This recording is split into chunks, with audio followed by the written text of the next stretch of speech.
திராவிட முன்னேற்ற கழகத்தினுடைய உறுப்பினர்கள் மட்டுமே, பொறுப்பில் இருக்கிறவர்கள் மட்டுமே கடந்த 5 ஆண்டுகள்ல எத்தனை குற்றச்சம்பவங்கள், பாலியல் வன்கொடுமை மட்டும் செஞ்சிருக்கிறாங்க. என் கையில லிஸ்ட் இருக்குங்க. திராவிட முன்னேற்ற கழகத்தினுடைய உறுப்பினர்கள் மட்டும். திமுக ஆட்சியில் பாலியல் வன்கொடுமை செய்து சிக்கிய திமுக நிர்வாகிகளின் பட்டியலை பாஜக முன்னாள் மாநில தலைவர் அண்ணாமலை வெளியிட்டுள்ளார்.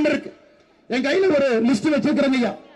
திராவிட முன்னேற்ற கழகத்தினுடைய உறுப்பினர்கள் மட்டுமே, பொறுப்பில் இருக்கிறவர்கள் மட்டுமே கடந்த 5 ஆண்டுகள்ல எத்தனை குற்றச்சம்பவங்கள், பாலியல் வன்கொடுமை மட்டும் செஞ்சிருக்கிறாங்க. என் கையில லிஸ்ட் இருக்குங்க. திராவிட முன்னேற்ற கழகத்தினுடைய உறுப்பினர்கள் மட்டும் 2021 இருந்து ஆரம்பிச்சா பொள்ளாச்சி அருகே வீட்டில் தனியாக இருந்த பெண்ணிடம் செல்மிஷம் செய்த திமுக நிர்வாகி காளியப்பன் ஆரம்பித்து 4வது பக்கத்துல விமானத்தில் திமுக கவுன்சிலர் விமானத்தில் போறார். இண்டிகோவுடைய ஏர் ஹோஸ்டஸ் கையை பிடித்து 1 வாரத்திற்கு முன்பு பிடிச்சு இழுத்து மடியில் உட்கார வச்சு முத்தம் கொடுக்க போறார். அந்த ஏர் ஹோஸ்டஸ் விமானம் தரை இறங்கிய பிறகு போலீஸ் கம்ப்ளைண்ட் கொடுத்து திமுக கவுன்சிலர் தூக்கி உள்ள வச்சிருக்கிறார். திமுக கவுன்சிலருடைய பேர் பிரபாகர்.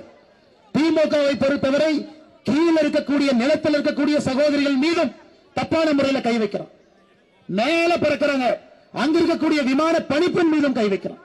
ஒரு பக்கம் இந்த தவறுக்கு காரணம் திராவிட முன்னேற்ற கழகத்தினுடைய தொண்டர்களே முன்னாடி வந்து தப்பு பண்றாங்க. 2வது முதலமைச்சரை பொறுத்தவரை தமிழகத்திற்கு ஒரு டிஜிபி போடலிங்க. செப்டம்பர் 1ஆம் தேதி 7 மாசத்துக்கு முன்னாடி தமிழகத்தினுடைய பொறுப்பு டிஜிபியாக வெங்கட்ராமன் பொறுப்பெடுத்தார். பொறுப்பு டிஜிபி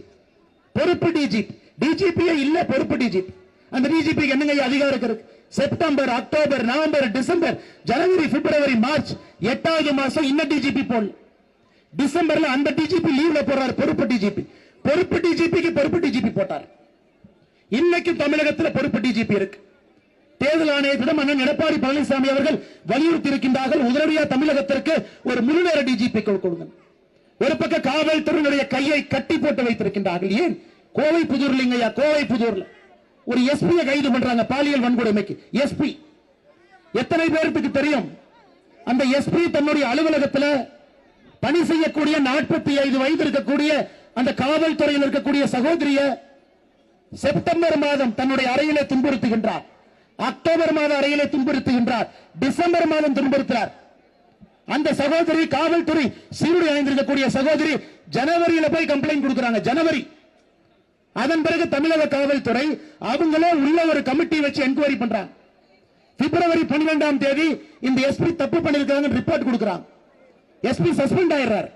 எஸ்பி கைது கிடையாது. பிப்ரவரியில கைதே பண்ணீங்க. காவல்துறைக்கு சொல்ல அநியாயத்தை பார்த்திருக்கீங்களா?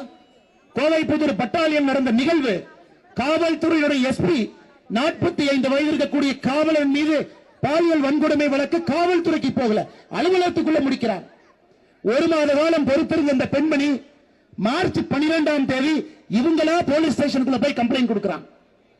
அதன் பிறகு அந்த எஸ்பி கைது. செய்திகளை உள்ளது உள்ளபடி தெரிந்து கொள்ள ரெஃப்ளெக்ட் நியூஸை சப்ஸ்கிரைப் பண்ணுங்க.